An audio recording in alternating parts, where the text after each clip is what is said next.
Welcome to the European Parliamentary Research Service podcasts.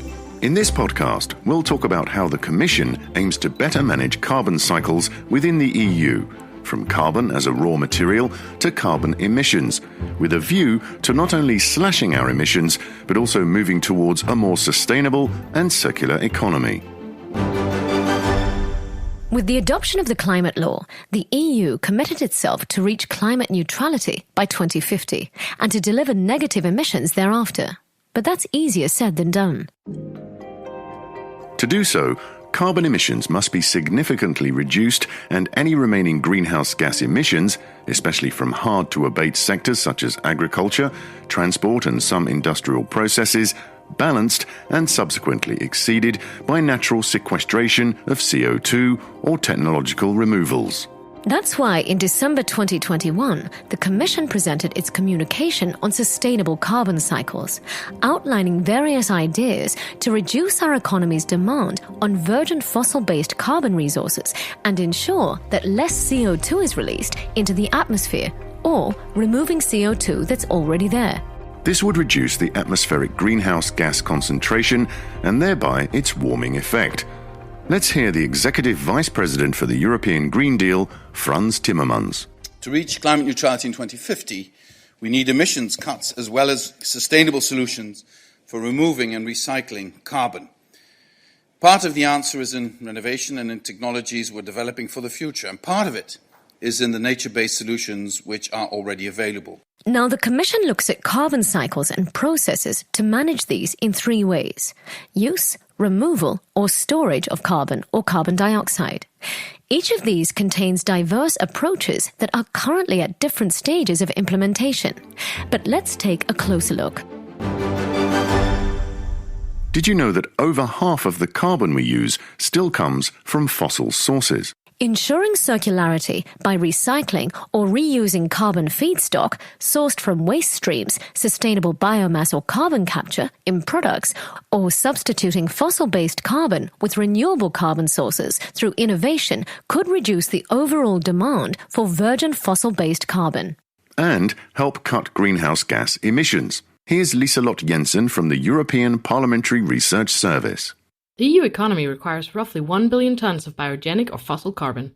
The fossil-based resources are primarily used for energy purposes, with the exception of the chemicals and plastics sector, which is the only sector to use fossil resources for non-energy purposes.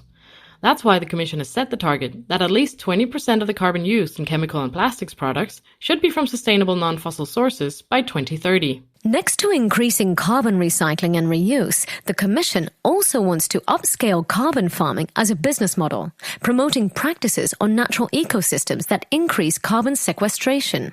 Apart from the economic benefits, such practices can also contribute to biodiversity and improve soil fertility thanks to increased amounts of organic carbon. Here's Vice President Timmermans again. Carbon removals create new business opportunities. In the first place for farmers, for foresters and other land managers.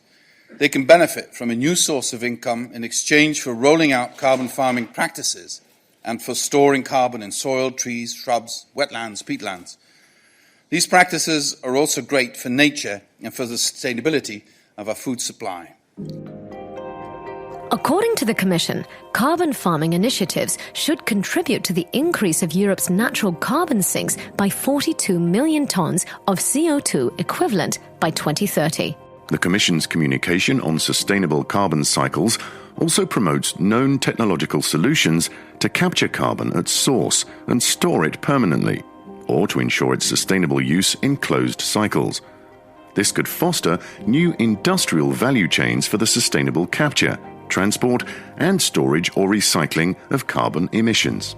Going further, the Commission has set the target of having 5 million tons of CO2 directly removed from the atmosphere annually and permanently stored through technological solutions by 2030. The technologies for direct air capture are still nascent and require further research and demonstration efforts to lower risk and reach scale.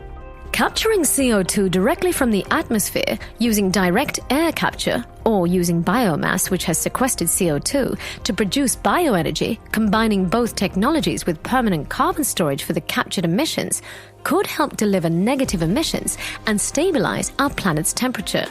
To support new business models and industrial innovation to reduce our carbon dependence and deliver carbon dioxide removals at scale, the Commission wants to ensure the legislative framework to support change in practices in relevant sectors.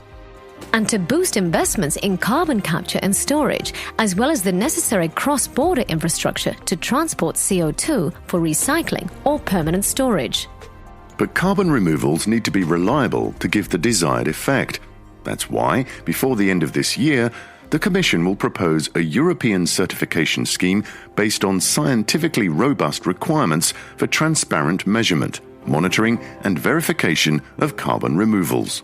This will help ensure a high level of environmental integrity and make sure that the positive synergies for biodiversity and food production are also captured. But how have the Commission's plans been received by Member States and the European Parliament? Well, in general, the European Parliament gives priority to direct emission reductions over removals, although it has acknowledged the need to remove carbon dioxide from the atmosphere.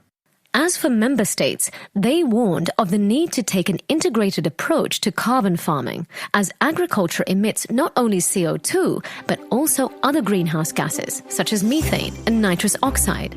The Council also acknowledged the need to create an easy system to integrate future carbon removals.